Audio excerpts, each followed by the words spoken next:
your free paper. Jeez. Oh, guess what? It's telling me we're live. Oh, hey. We're live. Well, we got to come. We're actually live, but we don't have to be on the air till 7. So, well, hey, folks, we're on the air anyway. Right. So I'll tell you what. Since we're on the air, why don't we go ahead and roll credit and let's get into this puppy, okay? You got it. Master Fawn, we will call you Master Fawn tonight. We're not going to let it. It's our secret, okay? We're not going to let out the secret. Folks, we'll be right back after this because we're here anyway. What the hell? We may as well play.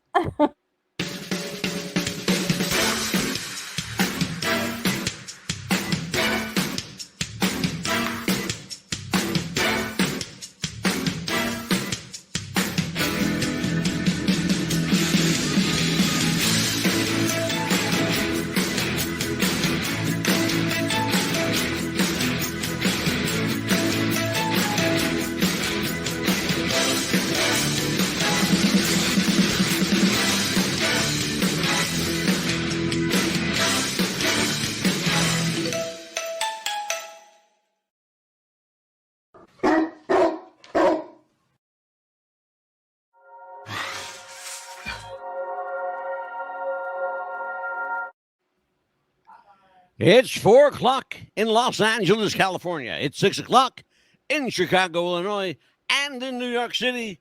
It's 7 p.m. Hello, everybody. I'm your host, Mad Dog Scipio, joined as I am each and every week by the Pitbull, Amelia, the Pitbull Chapman, and this is What's the Buzz, America's Popcast. Tonight, we're joined by a very special guest. I call him the Inquiring Mind. We're just going to call him Master Fawn. How are you, Master Fawn? Welcome to the show. Good evening, and thank you for inviting me. Nice to have you. He's very welcome to the show. Soft-spoken young man he is. But he's very bright, very deep. Amelia, what have you been up to over the weekend? I haven't seen you since, last Tuesday? Right. No, I'm just getting stuff ready for our show this week and behaving. Trying to anyway. Well, I mean, other than that, what have you been up to? I mean, just getting ready stuff for Mother's Day and getting some stuff ready for stuff ready for everything. Okay. Spring cleaning anyway. Oh, there you go. Okay, good. So, Master Fun, how was your weekend? What did you do this weekend? Did a little sightseeing. Went over to Philadelphia. Oh, good. Good for you. He's the only guy I know, and I have to say this in all disclosure. I know this gentleman. I know his real name, which I will not disclose. He's quite the character. He's quite adventurous. He doesn't have a pot to piss in or a dime to his name, but he manages somehow, I don't know how he does it, he manages to go places. I want to find out how he does it because I'm going to take a road trip with him one day. I've been asking Reverend Steve to come on one for a while, and he's just never made the time. Well, he'll listen to me. We got an idea to go. I'm his uncle. He will listen to me. Hey, he's been busy getting those chickens and giving those eggs, away to people. So, what's that mean? He's been busy with those chickens. I know that. Oh, the chickens, yes. Yeah. Oh my God, please. Mm-hmm. On tonight's show, we are going to take the deep dive. We're going to be here for a little while tonight, folks. Oh, yes. We are going headlong into the Matrix and the Mandela. I call this the Matrix-Mandela Paradox. And for lack of a better word, it's the Mandela Effect on steroids. Mandela meets the Matrix. Interesting proposition. What happens when you take the Matrix, throw in a little Mandela, and then add just a touch of paradigm shift? What happens then? What do you end up with? Well, what you end up with is a hot mess. That's what you end up with. So let me go right to Master Fawn on this one because I'm first of all, I'm chomping at the bit to hear what your thoughts on this are. So let's go to you on this and tell me, what do you think is happening here? All right. Well, you got a few things going that you've mentioned. And paradigm shift. Hey, let me ask you to clarify what you mean by that. A paradigm shift in time. In that time itself has moved. And I will say this before, I don't want to put words in your mouth, but I will say this. We have absolute factual, and without hesitation, without equivocation, we have a factual basis and proof to not only suggest, but to show that time has moved. Okay. Can you explain what that would even mean? The Earth itself has shifted almost 13 degrees on its axis. Well, I know it wobbles. That's why, well, here's the thing. That's why you no longer have January, February, and March covered in snow. That's why you now have July, August, and September as the new summer months, even into October. It shifted by about 6 to 7 weeks, time-wise. Yeah. So we're talking about a 13-degree shift that has physically been manifest in the Earth. You're saying we lost 16 weeks?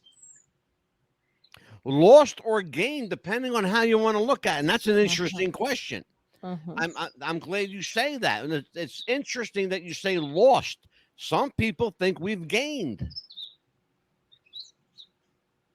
Some people believe that this paradigm shift has thrown us into the future.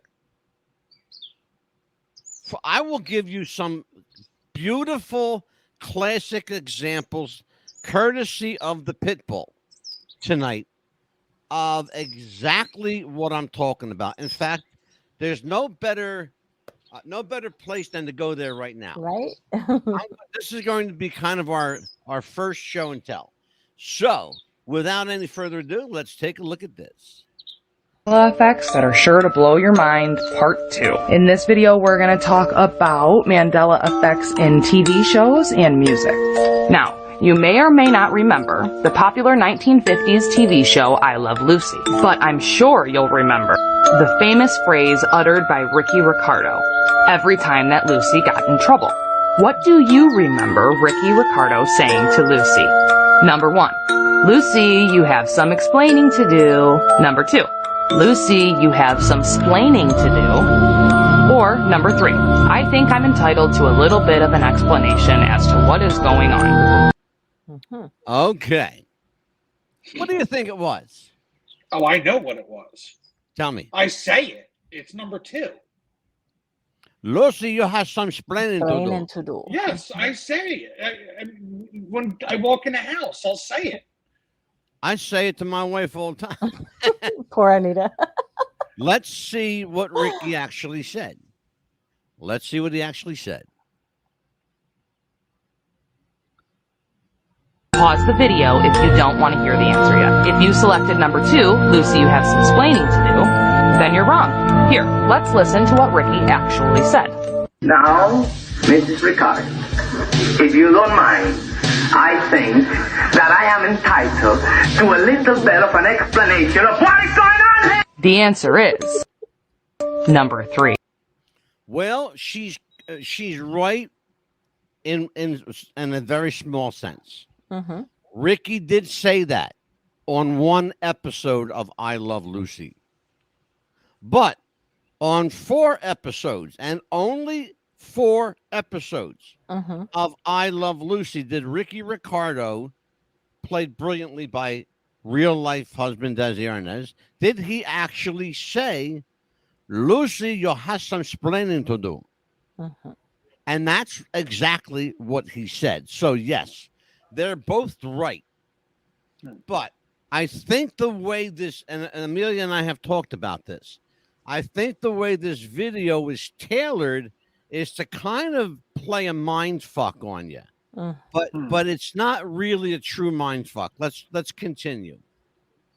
Ricky Ricardo never said, Lucy, you have some splaining to do. I think that's pretty well been proven wrong, because I have the video where he actually does say, Lucy, you have some splaining to do. Up next, we have the movie Grease. Now, when you think back, how does the song Grease Lightning?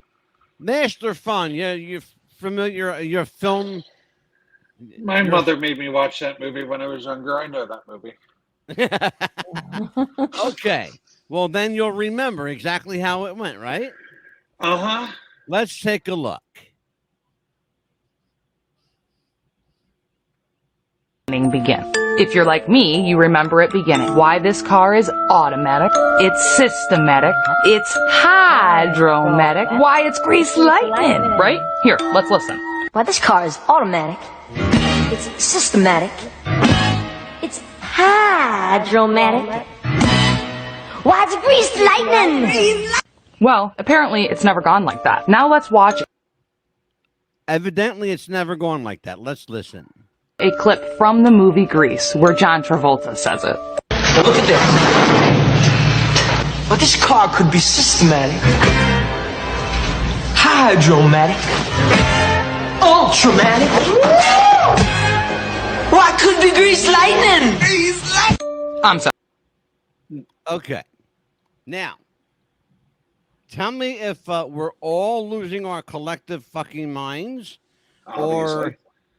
or are editors today across the world having a ball with our television, with our film, with everything else. I will tell you, Master Fawn, what could AI be rewriting our internet and our history, and we just are living in the delusion? Well, you know, out of the what is it? Out of the mouths of babes come gems, okay? Because you just opened up the Pandora's box. I know I know one of the people who rewrote the internet. 3 college students, literally over a drunken weekend. I'm not even making this up, because I've talked about it on this show, on the Psychic Realm. I've talked about it on Wrestling with the Future. I've talked about it on any number of shows I've hosted. I know these people. I know what they did. Over a drunken weekend, they hijacked the internet, and they just had at it for 4 days. I remember that, the big DNS debacle. Yeah, I remember that. Okay, well, I knew the players, at least one of them anyway. Okay? Okay. Let's listen. Sorry, but no, just no. Up next, we have.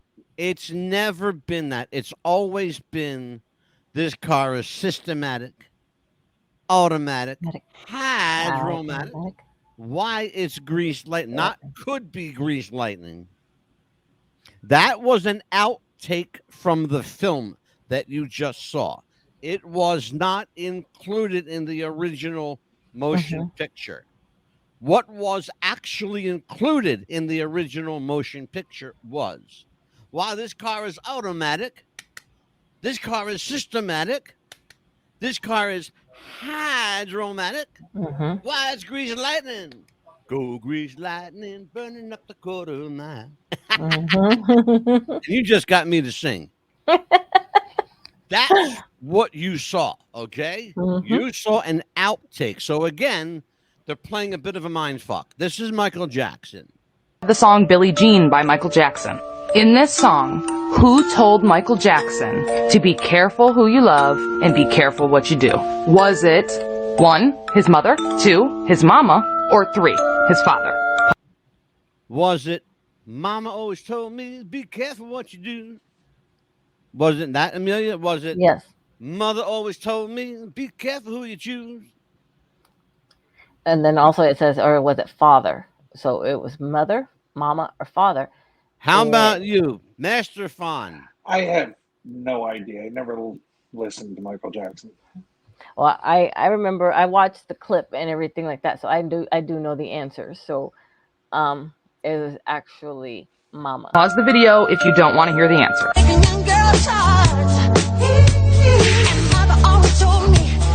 And you would be wrong, Amelia. Mm-hmm. You would be wrong. It's not his mother? Mama always told me. But in the Mother clip, it always says told mama. me. Mm-hmm. Yeah. Mm-hmm. So we have a bit of a dilemma here Mm-hmm. because I heard the song Mm-hmm. and it said "Mama." Yeah.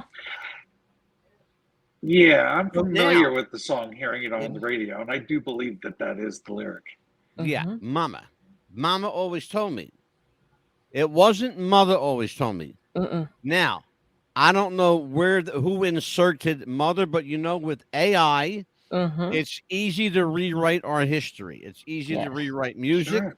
I could put words in your mouth right now. Do you know that? And Oh, make yeah. your lips move. And we did a whole Are show. you on familiar it. with ChatGPT? Sorry. Yeah, we did an entire show, Amelia and I, Yes. on the deep fake. Mm-hmm. Deep fake.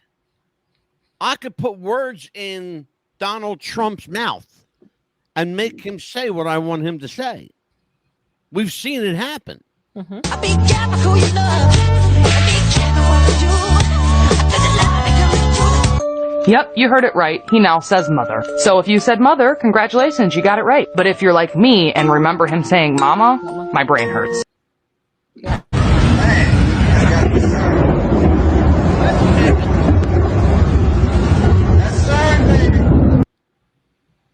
You guys know what we're looking at?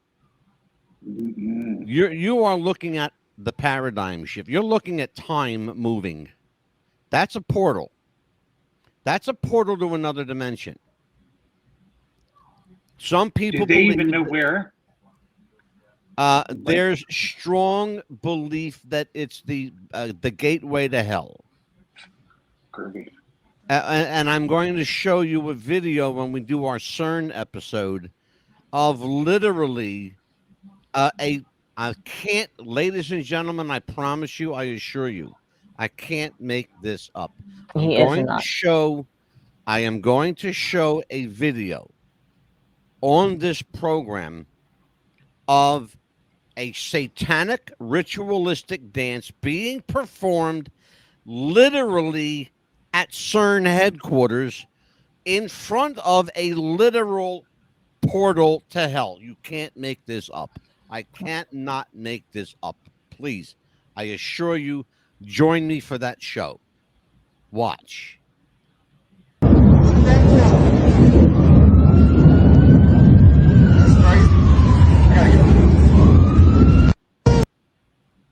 Yep. Wow.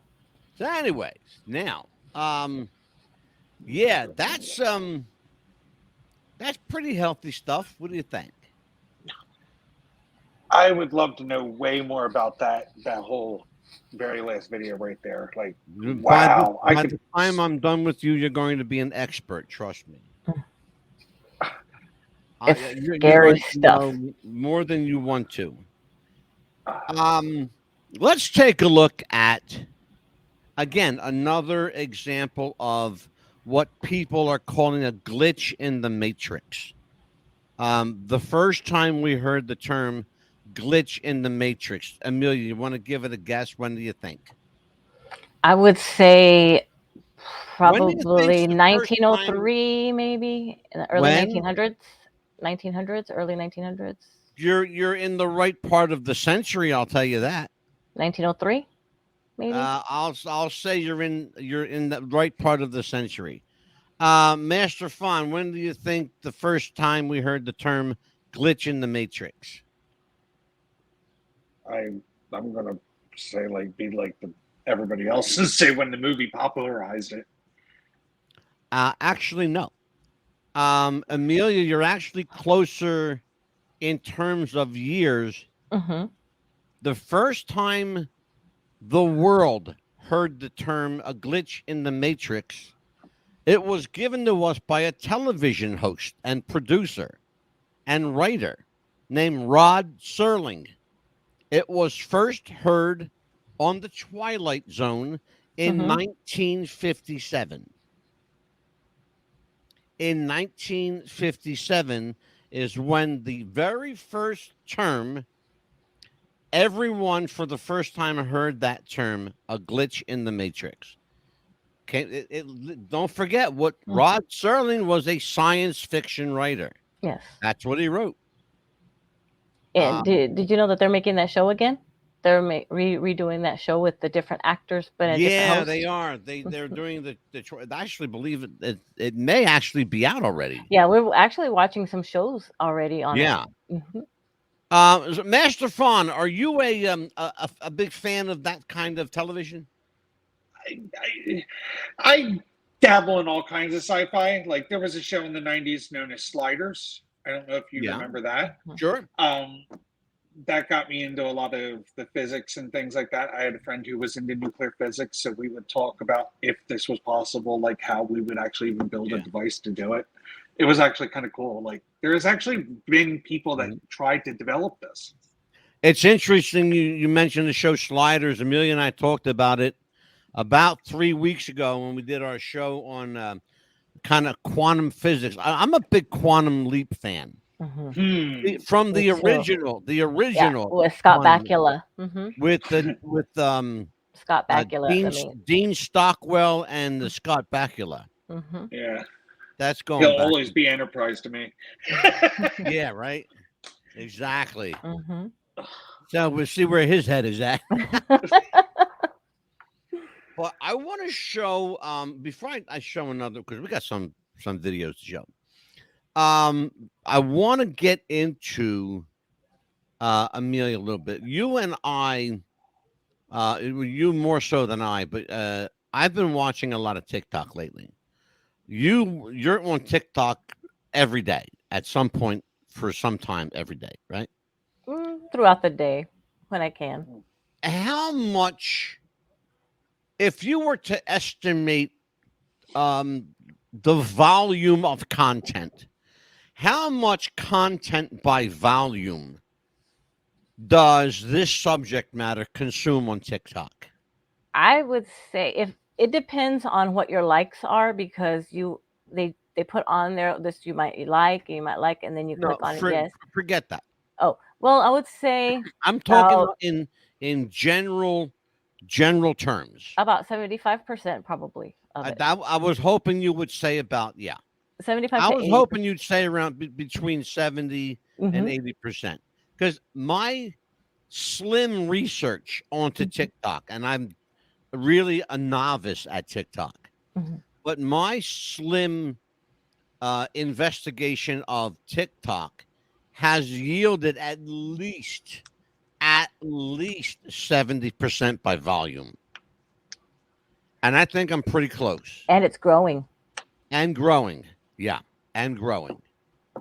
And growing rapidly. Very rapidly. People are finding out so much stuff. To understand that we're not talking here about science fiction. I feel like whenever I come on this show, I'm much more of a teacher than I am a host. And that's a great segue, by the way, because that's going to be my new role here. Amelia and I have decided that this show will be more of an educational forum and a kind of student and teacher exercise. And that's why I wanted Master Fawn here, because he is kind of the young squire with the inquiring. Well, you are young. You're the youngest guy here. I don't feel young. You're the youngest person. You're younger than Amelia. I'll take the compliment. I'm going to be 40 in June. Oh yeah, he's younger than me then. Well, yeah, you're young. You're younger than her. You're younger than me by a long shot. But so you're. I mean, I just call he's just a kid. But let's talk about this. When did you become fascinated by all things quantum physics? Yeah, do you want the honest truth to that? Yes. No, I want you to lie. Okay, well, when I was actually in high school, I really didn't believe the moon landing happened, and I didn't believe the answers that they told me. A lot of the things written in the books contradicted themselves, and I just... What if I were to tell you, Master Fawn, that I have a video of Buzz Aldrin confessing that the moon landings never happened? I would love to see that. Okay. Before this show is over, you and the rest of the country will see that. Because I have it. Amelia, tell me if I'm lying. He has it. He has it. So You continue. did say this was going to be an about, interesting night. I want you to tell everybody how you got started, and I'm going to pull up your video. Me? Yeah. Talk. Okay. Yes, talk. Okay. So,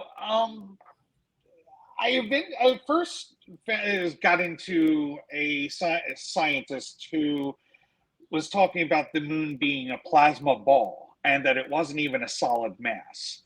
And it found that there were some videos of things like the moon wave. I don't know if you're familiar with the wave effect when looking at the moon.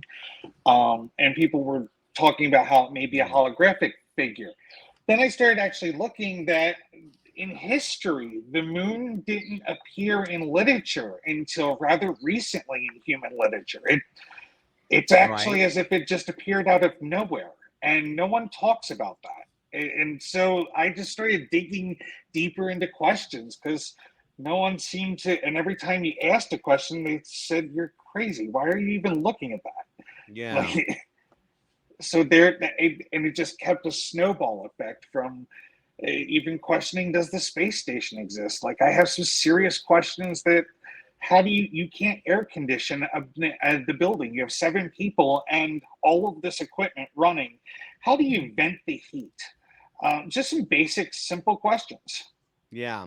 Yeah. Well, what do you think, Neil? You have an answer for him?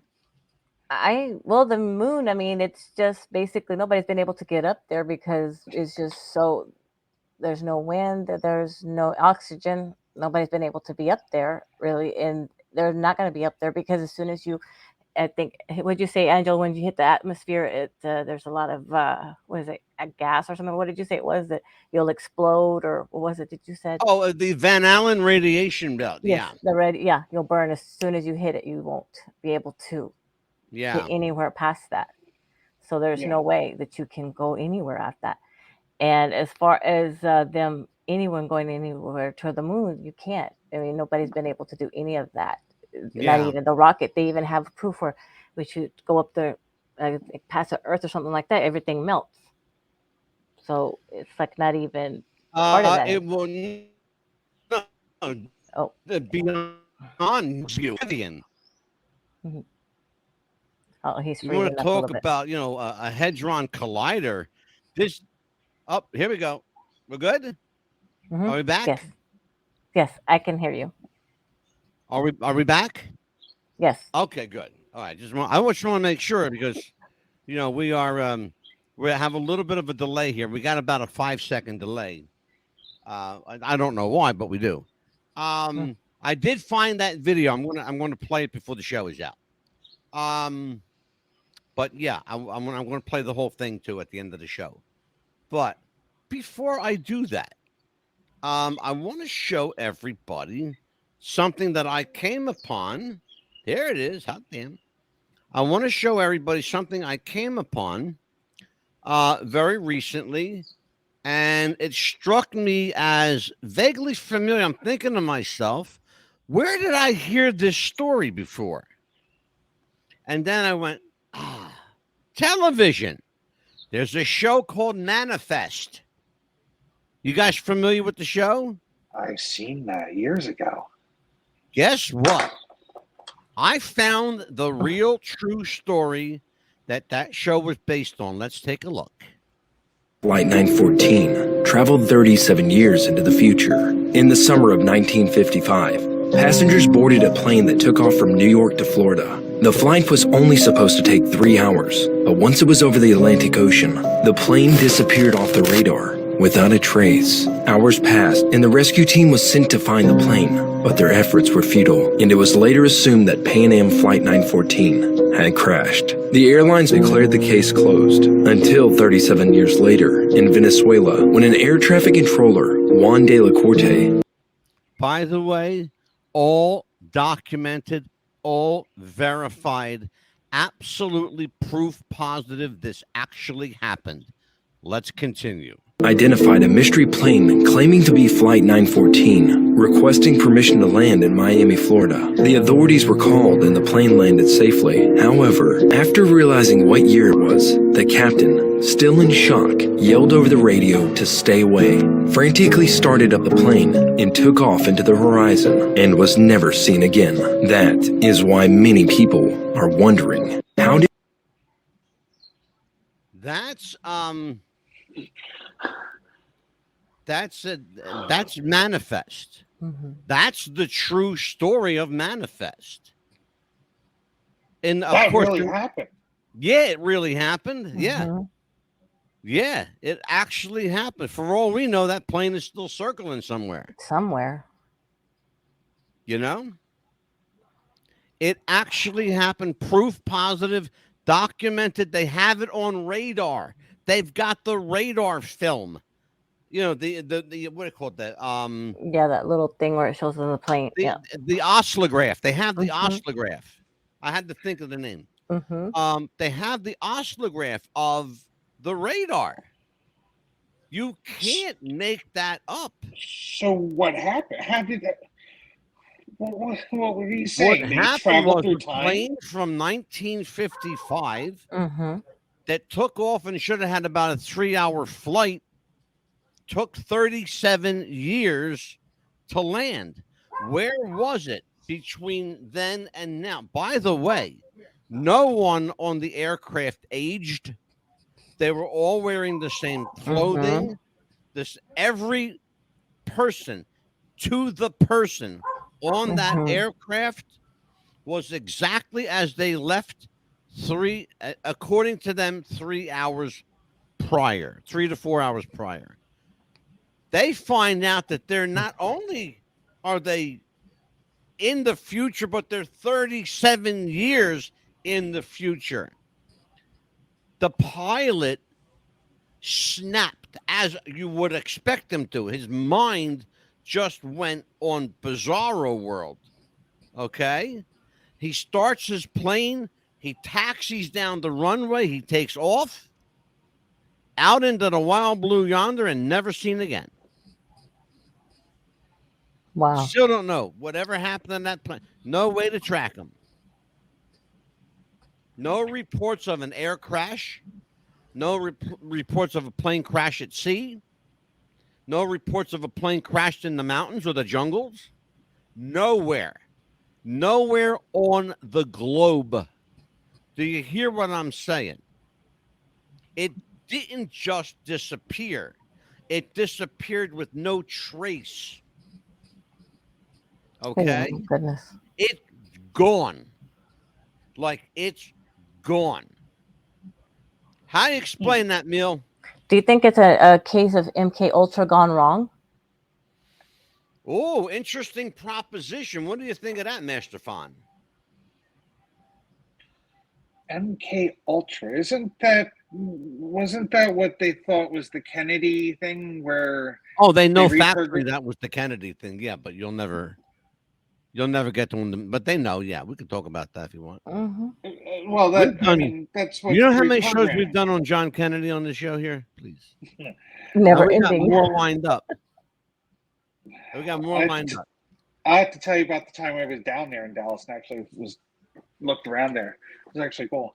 No, I guess I don't know. I guess this treads into an area like where could they still be in wherever they were? They obviously had fuel still for that 37 years wherever they were. They didn't age. That's a very. I want to pick up on what you just said. That's a brilliant point. They had fuel, a full tank of fuel. Don't forget, they just fueled up. They were about to go about 3 hours from, from Florida to where the hell was it? They were going, I think, up to Florida. I think it was. Or like they were about to fly to Florida. Mm-hmm. It was about 3 hours from wherever they were. So they land. They think they're in Florida because it's only been a couple hours, right? It's been 37 years. Correct. Right. So now he lands his plane. Okay, ladies and gentlemen, whatever, blah, this is your captain speaking. You can deboard the plane now, yada, yada, yada. Not so fast, Cap. They get a phone call. I'm not a phone call, but they get a radio thing. Air traffic control says aircraft number, blah, blah, blah. This is air traffic control. Stay on the runway. We'll come down and meet you. So they come down and they talk to him, and he freaks out. And he starts the plane up with them on it. They had to get the hell off. Now, don't forget, back in those days, the doors just pulled up. Not like now. They didn't have jumbo jets and 747s. They had prop planes. That's what we're talking about, a prop plane. That was a high-tech airplane back in 1954, 55. That was very reminiscent of the Philadelphia experiment. That's another thing we've done here. Yeah, we'll talk. Actually, let's talk about that. That's a great point. The Philadelphia experiment was the quintessential glitch in the Matrix. It's also the quintessential time travel story. Okay? It's also the quintessential Mandela Effect, in that many people don't ever believe it ever happened. We have proof positive that it did. We have absolute proof positive that it did happen, including now recently declassified papers, film, film from the National Archives. We have all the manifest of everyone who was on that ship, the USS Eldridge. We have all of that. So now nobody can say it never happened. It happened, because we've got their names, their ranks, their serial numbers. We've got a man alive today in New Jersey who says that he was part of that, and he hasn't aged since 1940, 45, 46, whatever it was, and not aged a day. Scary. Very scary. Okay? Scary. Kind of like this is scary. Take a look at this. Master Fun, I want you to take a look at this one. Me walking. I'm walking. Look. This plane isn't moving. It's not moving.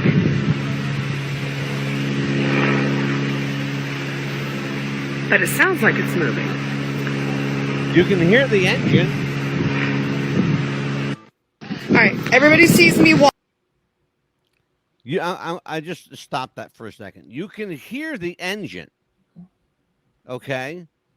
That airplane, by the way, that's a cell phone video outside. There's no way it was altered or compromised. That's a person outside with their phone pointed to the sky at an airplane that is running but not moving. Okay?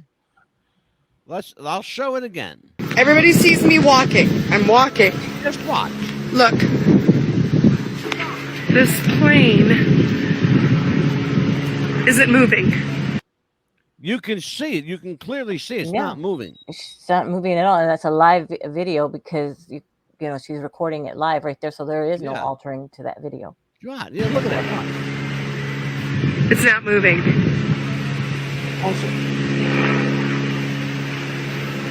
But it sounds like it's moving. People who have looked at this video say, well, the plane is moving. It's drifting. No, it's not. What you're seeing drifting, folks, are the clouds above that airplane. It's the clouds moving, not the plane. The flag's not moving behind it either. Nothing's moving. It's perfectly stationary. Exactly. Take a listen.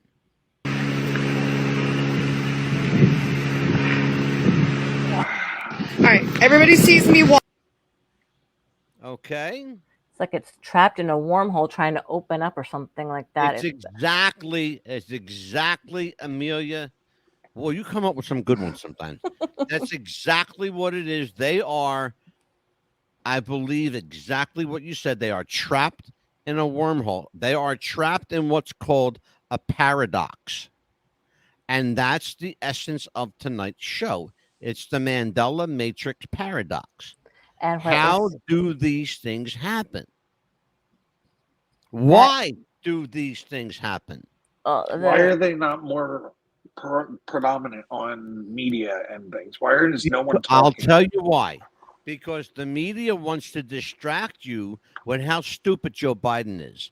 They want to distract you with the shenanigans in Congress. That's a distraction.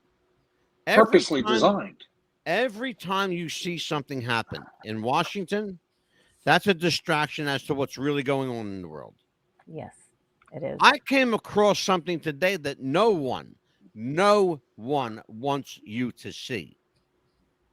But you're going to see it, and you're going to hear it, and you're going to hear it in all its gory, bloody detail from a 9-year-old girl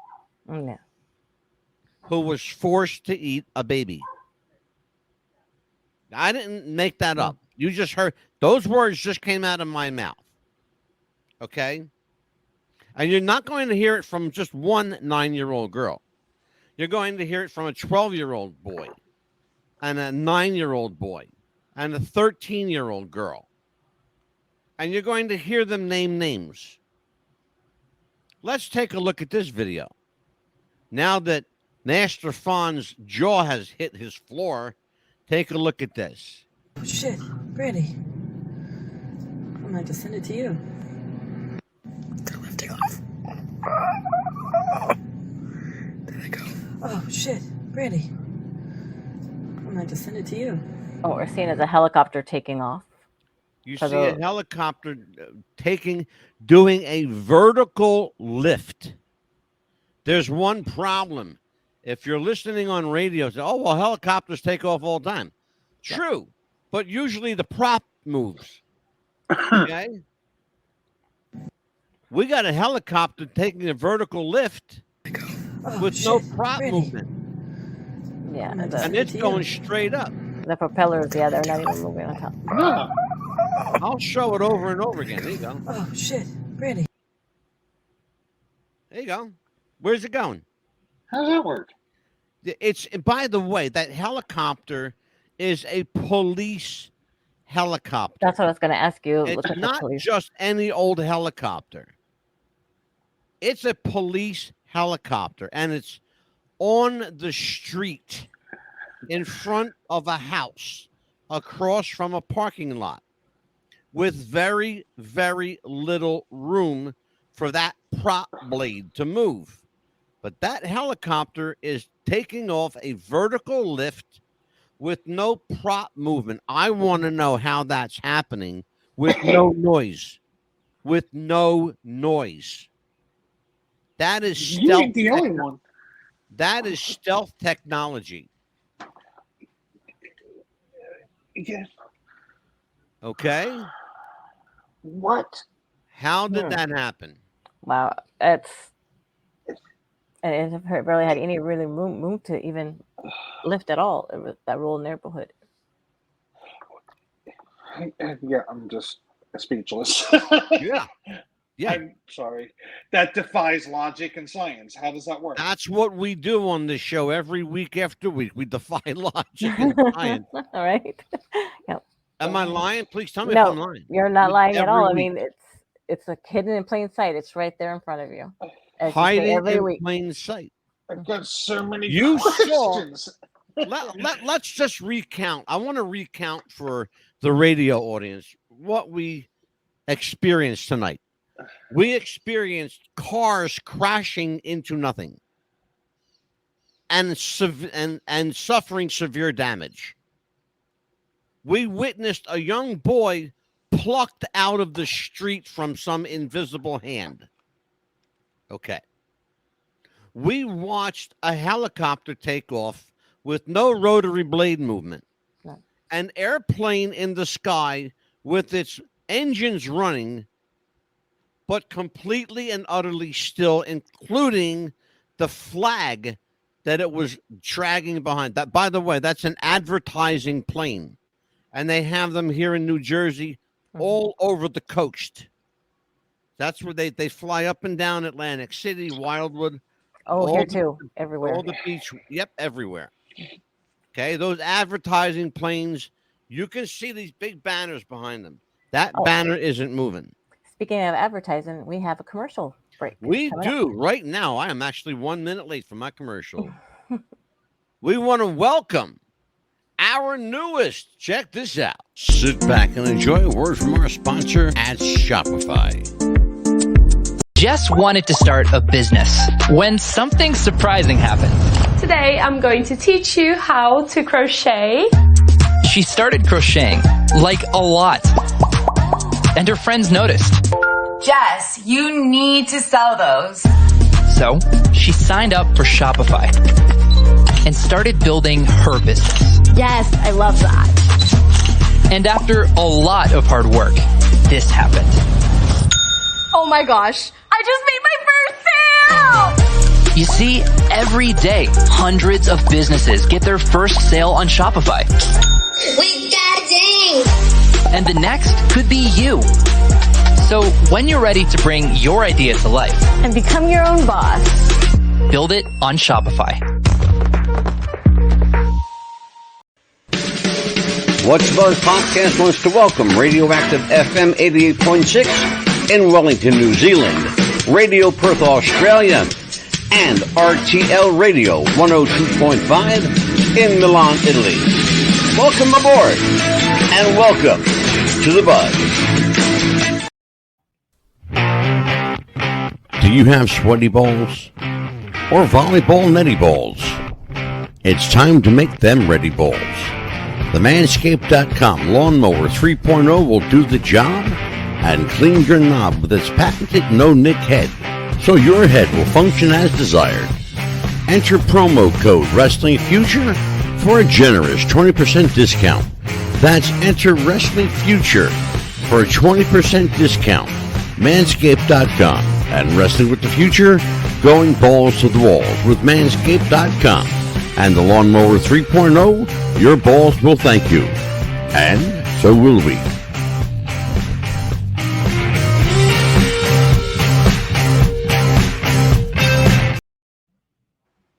Clean up your balls, fellas. Manscaped.com. All right. We are back. I am the Mad Dog, joined by the Pitbull and Master Fun. That was a nice little break. Everybody take a stretch, grab your coffee. All right, we're back. So, Amelia, what do you make of all this? The Matrix, the Mandela Effect. I think that they've been just trying to fool us or trying to get us in a time warp or time loop, that trying to make us feel like they have I don't know, trying to change time, I guess, on us, and trying to change things that they have maybe messed up on us. And I see where you're going with that. You know I will tell you that I will correct one thing that you said. And far be it from me to correct you, because I hardly ever do that. Right. Yeah, right. But I will say that they're not trying to change time on us. They have. Yeah, you're right. Because like Mandela, he died. I believe that the Matrix died again. No. I believe that the Matrix, the Mandela Effect, I believe the paradigm shift can all be explained by one singular event. One. CERN. That organization is evil to its very core, its bloody core. Absolutely. And yes, there's a lot of blood on those hands. I want to show you a prelude to a 12-week series Amelia, I, and Master Fon are doing. And yes, I said you are part of the 12-week series now. Because I like you and I'm going to keep you here. I want you to take a look at a video. This is a very strange, unusual, I'll just call it unusual video. Okay. Let's just take a look at this. This is a ceremony that took place at CERN. That's all I'm going to say. And I'll let the video speak for itself. Welcome back to part 3. Here we have arrived to the out. By the way, have you noticed what their logo is? It's 3 6s interwoven. Hidden in plain sight. There you go. Have you also noticed the anarchy symbol in that logo? The red eyes. That 666 logo. Oh my God. Master Fon, you're pretty good at encryption. Do you see the anarchy symbol there? The letter anarchy A. symbol? Yep. Give me a second. Yes. You see I the do. A. Okay. Yes. Do you also see the symbol for male and female in that 666? Amelia does. Yeah. Them, they, whatever they want to call themselves, I guess. No, I guess I don't. Okay. It's intertwined for a them or they. Can I ask a question? Isn't the logo also the actual shape of the device itself? It is. Interesting. Yep. No coincidence, by the way. Very interesting, but no coincidence. Take a look. Watch this. I alluded to this at the beginning of the show. I said at the end of the show I was going to show you some disturbing video. Here you go. You know what else, Angela, before you play, you know what else is weird too? What's that? They're all wearing orange. Again, that color orange. The color orange is synonymous with Satan, not red like people think. Red is synonymous with blood. When you see a high priest or priestess wearing red, that's symbolic that they drink or consume blood in the satanic rites. The color of Satan is orange. Okay? There's no accident that when you're arrested and you're thrown into jail, you're given an orange jumpsuit to wear. Because they are part and parcel of the satanic rite. Police organizations are a part of the satanic rite. Like it or don't. Want to admit it or don't. I don't really care. It's the truth. Okay? What you need to understand is it's out there for you to discover. Let's watch. Door portion of this ceremony, where again the entranced workers are walking in step up a platform towards a large screen. As you can see here, the workers are scaling the rock wall and they are digging a tunnel, it appears, into this wall. As the workers continue to excavate through the rock wall, it doesn't so much appear to be a tunnel. The more I look at it, it seems to be a portal that they've opened. The workers appear to be doing some sort of ritualistic dance to gain access or to have the portal open up for them. Once the portal opens and starts to take effect, the workers start to undress and things start to get a lot. By the way, they are not professional dancers. They are employees of CERN that you are actually looking at. They work there. Let's continue. The workers that were digging the tunnel appear to have made a self-sacrifice and hung themselves in the portal. You can see on the screen that the sacrificed workers, or the workers that committed suicide, are spiraling down into abyss, probably the pit of hell. The further they go down, you will see hands reaching for them and clutching for them as they continue to fall. Once the three workers reached the bottom, they were. That's the that, ladies and gentlemen, is the opening day ceremony at CERN. That's what you're watching. In case you want to Most know, disturbing thing I've seen all day. watch. Okay, well, it gets better, brother. Watch this. Return as three spirits that are resurrected or lifted up into the sky. Not only are they lifted into the sky, it looks like the portal is transformed into some sort of eye, an all-seeing eye, perhaps. You can see on the screen the three ghosts give way to three scarabs. A lot of symbolisms of three in this ceremony. You can see here that the goat man, or Satan, seems to be having some sort of sexual encounter with one of the women construction workers, or even a fallen angel, perhaps. This just really seems a lot overboard for the opening ceremony to a scientific facility. There's just really got to be more than... There you heard proof positive verification that this is the opening day ceremony at CERN. Those of you who do not believe what I said, maybe you'll believe the narrator who's there. Meets the eye here. I would really like to know what their goal is here. As the ritual continues, you will see on the screen the clock seems to be out of control, as if they're losing control of time. The large-headed figures, I believe... And there, Amelia Pitbull Chapman, is the answer to your question. Mm-hmm. Yeah. There is where your time went. ...are to represent the heads of state or politicians that would appear or seem to be in cahoots or directly related to this ceremony, or even Satan himself. Here we see a lady dressed in red.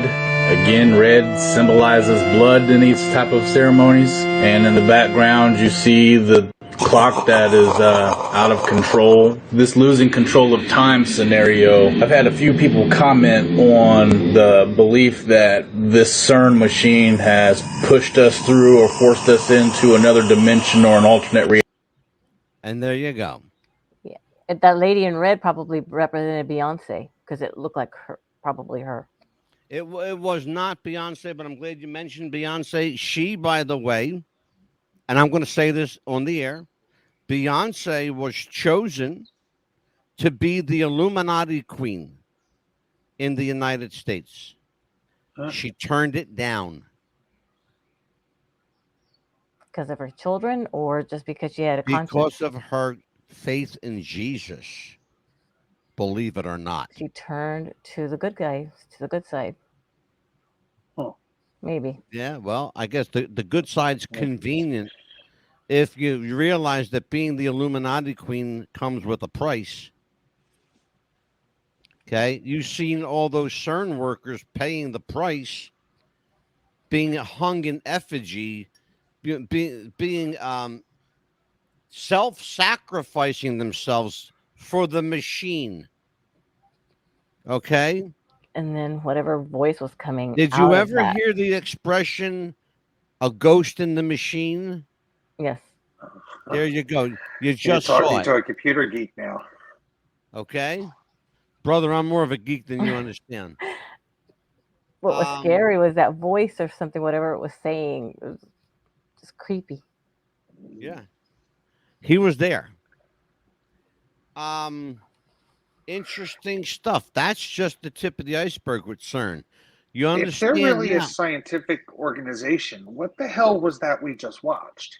Well, let us determine whether, in fact, they are a scientific organization. I don't believe they are. They are in cahoots with more than 100 world governments. More than 100. Okay? They have the approval. Don't ask me how. They have the approval of the Pope. The Pope.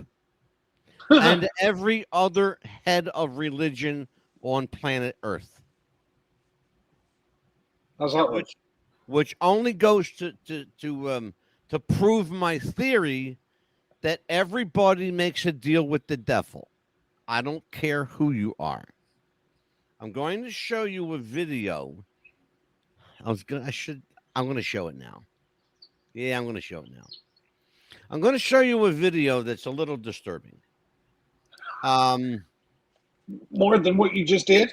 Yeah. I'm going to show you why CERN is so evil.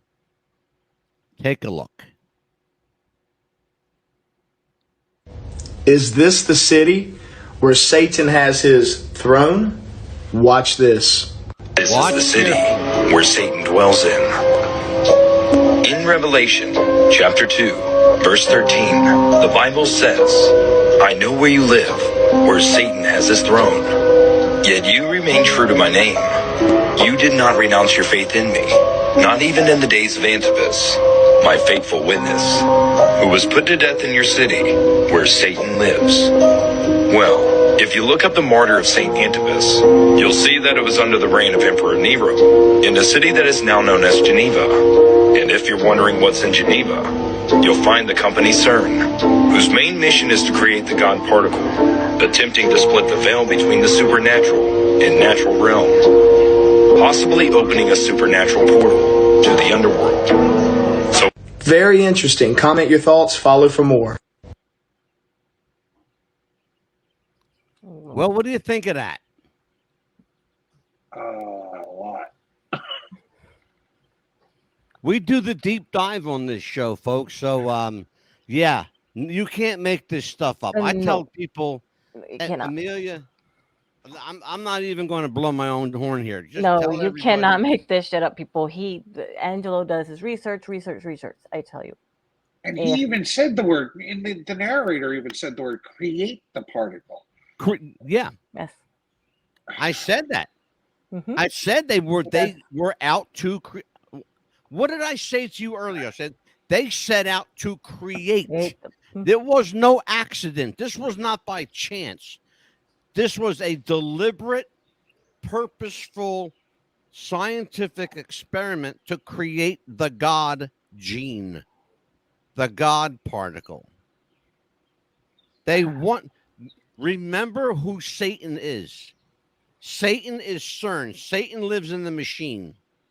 Remember what Satan said from day one. He wanted to be God. Well, now he is. And the world is going in that direction. But when Jesus Christ returns, there will be hell to pay. I just pray that I'm on the good guy team when it happens.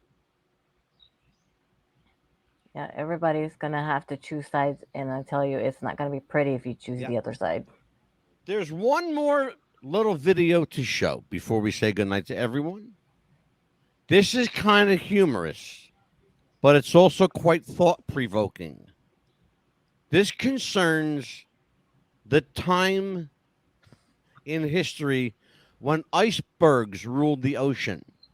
Now you'd be lucky to find an iceberg. Let's go back to 1912. This is the Titanic. About the Titanic that completely changes everything. If you watch the part where Jack saves Rose, he mentions fishing in Lake Wissota as a child. The only problem is that Lake Wissota wasn't created until 1917, 5 years after the Titanic sank. Okay, you understand where we're going here? Yes. You understand where we're going here? No.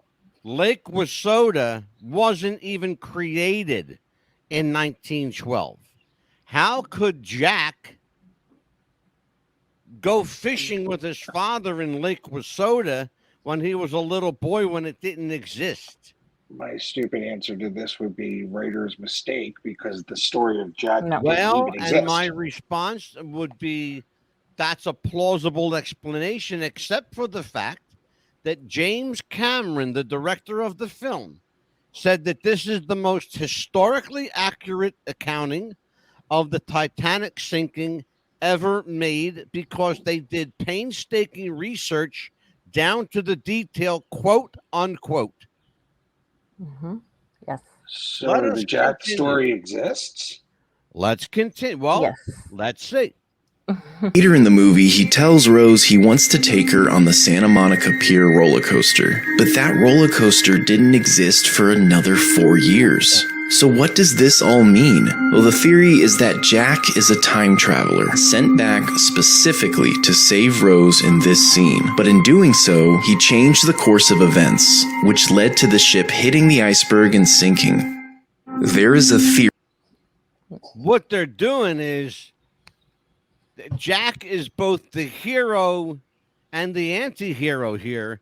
He's both the hero that saves Rose, but he's the culprit that sinks the ship, if you believe the theory. That's where they're going with it. Yeah, and something about it to do with his suspenders or pants that he was wearing, and his backpack that he had wasn't made till like a few years later. Made till years later. Another 6 or 7 years, actually. Yeah, that's true. A brand that he had. Yeah, the name brand didn't exist at the time. And you're saying have we James blown your Cameron- mind yet? James Cameron is aware of this and actually made the. Yeah. Yes. Oh, that James Cameron, the director of the film, said, and I quote, "We went through painstaking detail to make sure that this was the most historically accurate film on Titanic ever made, down to the detail." And they went, I mean, even into people's lives, like their favorite food, what they were eating at the table in the movie, The china, everything. the music, everything. Yeah, To what the ship looked like, to the people that were in. Do you know third-class passengers were in the bow of the ship? Steerage. Yeah. They were in steerage, which basically steerage was as far down as you can go. Yeah. You know? Yes, and even though the door that he had her on, he could fit on the door itself, but of course he didn't get on it. Of course, he was meant to die. When that ship hit the iceberg, it hit it. That iceberg opened up that ship like kind of like a can opener. It just went cut it like a knife, right? Like a hot knife through butter. And people in the steerage at the very lowest depths of the ship, they were the first ones to die because it was completely flooded. The watertight compartments weren't so watertight; they didn't work. And they know they didn't work because when Cameron went into the Titanic, the doors were still up. Wow. The doors were still up. None of them came down. Wow. They'd not been tested, Master Fon. They'd never been tested because Titanic, according to Bruce Ismay, was unsinkable. God himself could not sink this ship. Guess what? Don't tempt God, okay? Because God brought it down. Not Jack, okay? Yep. He said, this is going to be my ship now, so yep. Don't tempt fate. Don't I'll tempt tell you time. what. This was a hell of a show tonight, Amelia. Yes, it was. We got part 2 tomorrow night. More Master interesting Fon stuff. will be with us tomorrow night as well. As he will have a question to the whole Titanic for you. There's a theory I have for you. Hold on there, Master Fon, because I'm just telling everybody that you're going to be with us for the next, including tomorrow night, for the next 13 weeks. There you go. You're going to run like a sitcom. 13 weeks, baby. So you may ask. Go ahead. Okay. Have you ever heard of the Queen Mary and the exchange that the Titanic wasn't actually even really the Titanic? It wasn't actually the Titanic. It was the Olympic, not the Queen Mary. The Queen Mary we know is in Los Angeles, California. I'm sorry, not Los Angeles. Yeah, L.A. It's in California. Okay. San Diego, maybe. San Diego. Somewhere. So you've heard that the what we've think is the Titanic is not actually the real Titanic. I don't believe based on the evidence that I have, I believe the Titanic is still with us today. And I believe that it is under the auspices of the Olympic. Okay. I think that is what the current belief. Remember, the owners of the White Star Line. By the way, I have a friend of mine that I've actually interviewed who lives in Liverpool. I've interviewed her here on the show. Her name's Debbie Greenberg. She was the owner of the Cavern Club, where the Beatles began. White Star Line still operates in Liverpool. And they are very, very, you got to understand, if people are willing to talk to you, it's all gravy. But when people clam up, when you mention the Olympic and the Titanic, then there's a story there. Yeah. When they clam up is when you want to start asking more questions. Because there's a fucking story there. A good story.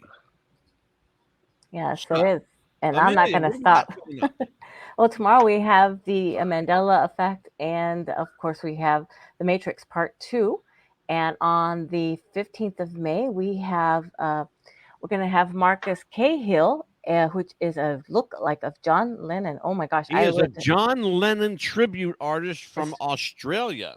And when I looked at his picture, I was like, I had to do a second glance because I was like, oh my goodness. I was going to wait till the show, but I could not wait. They call him the King of the Cavern, having appeared more than 500 times at the Cavern Club.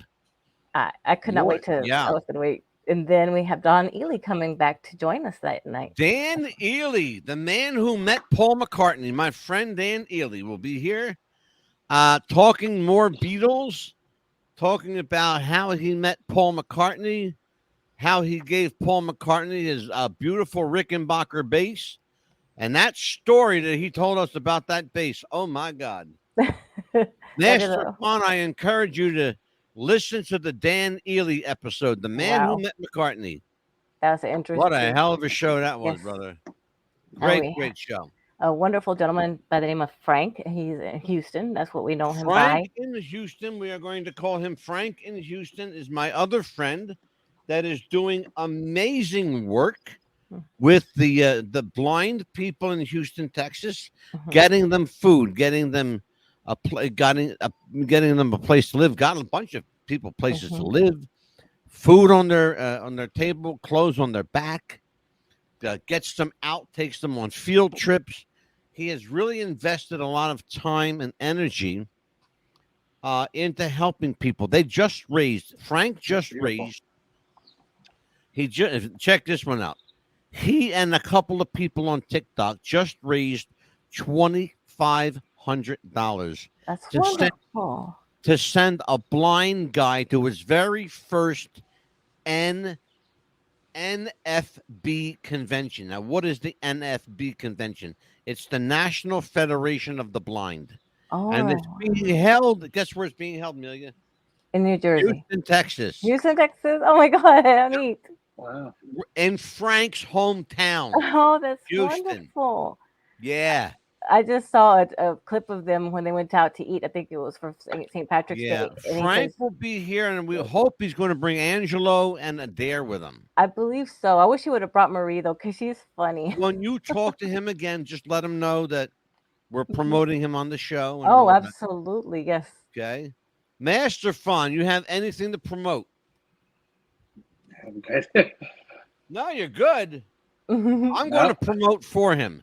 Master Fun can be seen every Wednesday night at Union Church in the Clementon, New Jersey, pastored by wonderful young man named Pastor Steve Kwiatkowski, along with Pastor Dave. I don't know.